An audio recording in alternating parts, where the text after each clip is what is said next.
अस्सलाम वालेकुम रहमतुल्लाहि वबरकातुहू। अच्छा बेटा, आज जो हमारा टॉपिक है वो आइसोटॉप्स है। लास्ट टाइम हम लोगों ने आइंस पढ़ा था। अब आइसोटॉप्स क्या चीज़ है, इसकी डेफिनेशन जो है वो बोर्ड में शॉर्ट क्वेश्चन आ सकती है। ऐसे क्वेश्चंस की डेफिनेशन और 7 एग्जाम्पल कंपलसरी है, तो फिर आपको जो है वो पूरे मार्क्स मिलेंगे। इस वजह से इस टॉपिक में से आएगा भी शॉर्ट क्वेश्चन या कुछ एमसीक्यूज हैं जो आप क्या चीज़ है। सबसे पहले ये आइसोटॉप का जो लफ्ज़ है ये 2 लफ्ज़ों से मिलके बना हुआ है। ये दोनों लफ्ज़ जो हैं ये यूनानी ज़ुबान के हैं, ग्रीक वर्ड हैं दोनों। ये दोनों ग्रीक वर्ड्स हैं। मतलब है पोजीशन, तो इसका मतलब है सेम पोजीशन। आइसोटॉप का अगर हम मतलब ढूंढें तो वो मतलब ये बनता है सेम पोजीशन। अब हम लोगों को आइसोटॉप की डेफिनेशन याद करनी है, जो कि एक शॉर्ट क्वेश्चन है। आइसोटॉप्स की डेफिनेशन क्या है? आइसोटॉप की डेफिनेशन है the atoms of an element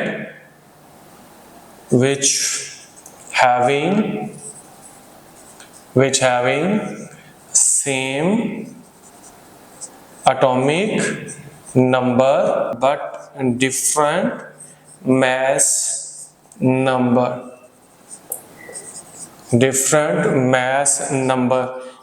ये है इसकी डेफिनेशन। यहाँ से लेकर यहाँ तक इसकी डेफिनेशन है।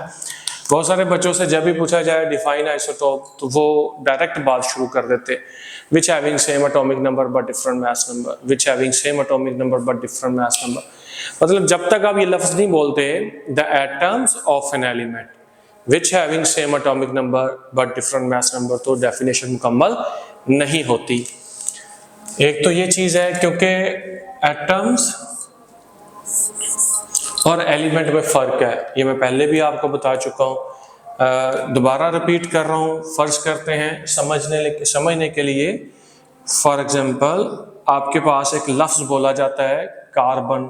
जब लफ्ज़ कार्बन बोला जाएगा तो कार्बन क्या है, इसकी रिप्रेजेंटेशन किससे है? सी के साथ है। तो ये जो सी का सिंबल है ये किसको हम इसको बोलते हैं? ये एलिमेंट है।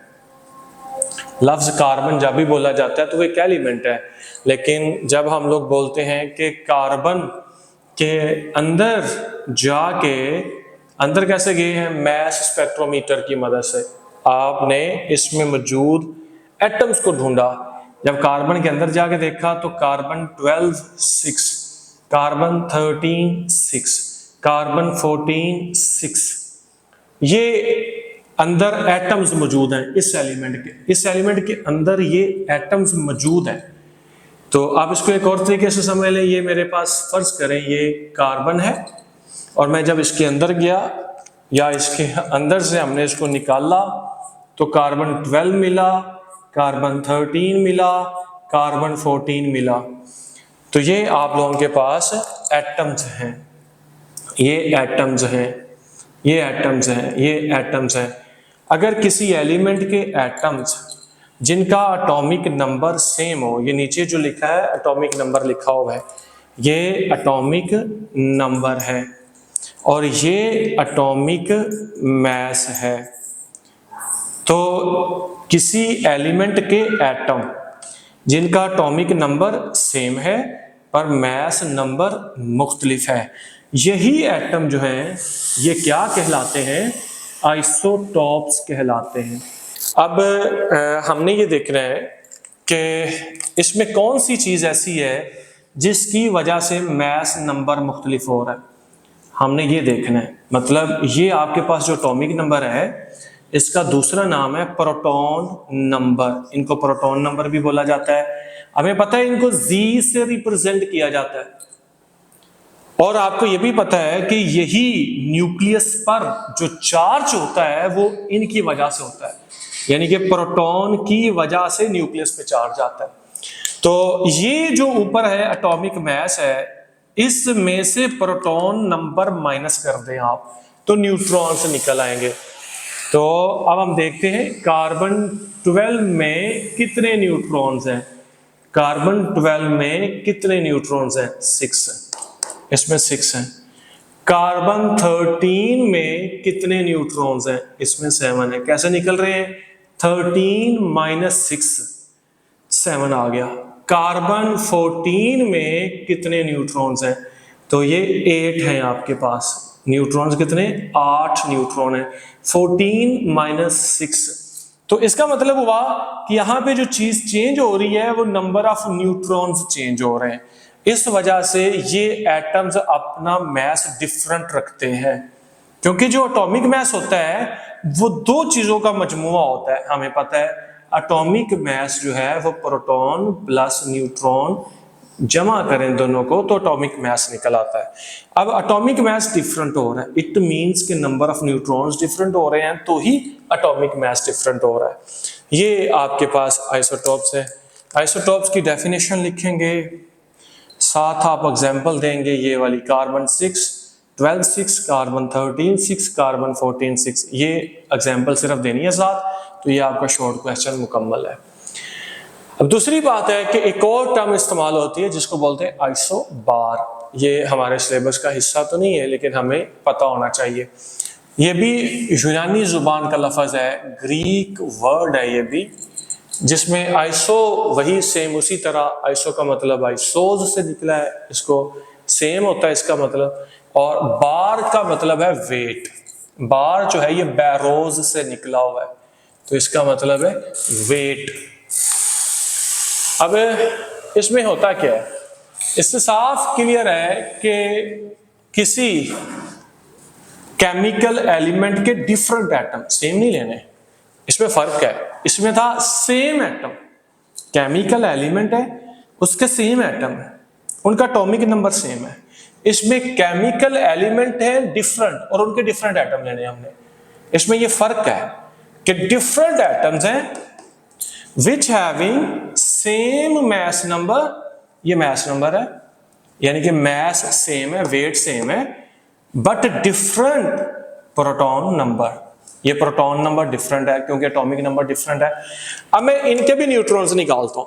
देखें सल्फर 40 के न्यूट्रॉन्स कितने हैं इस वक्त? 40 में से 16 माइनस कर दें तो आपके पास कितना आ जाएगा? 24।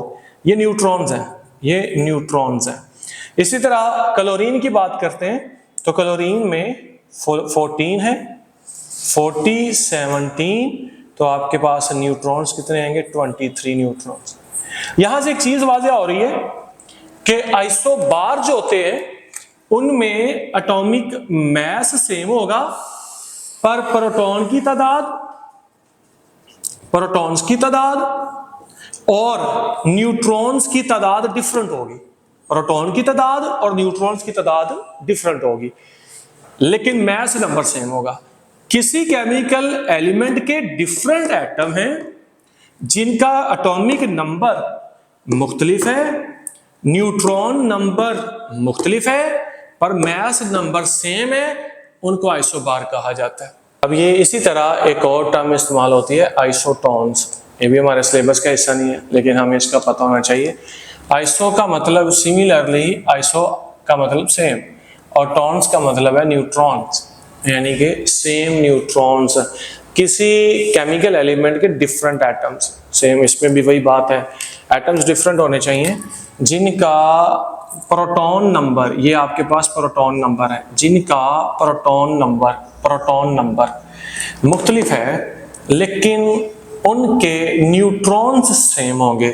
मास भी मुख्तलिफ है, मास नंबर भी मुख्तलिफ है, प्रोटॉन नंबर भी मुख्तलिफ है। अब इनके न्यूट्रॉन्स निकालते हैं। क्लोरीन 37 17, तो अगर मैं न्यूट्रॉन्स की बात करूं तो 20 आते हैं।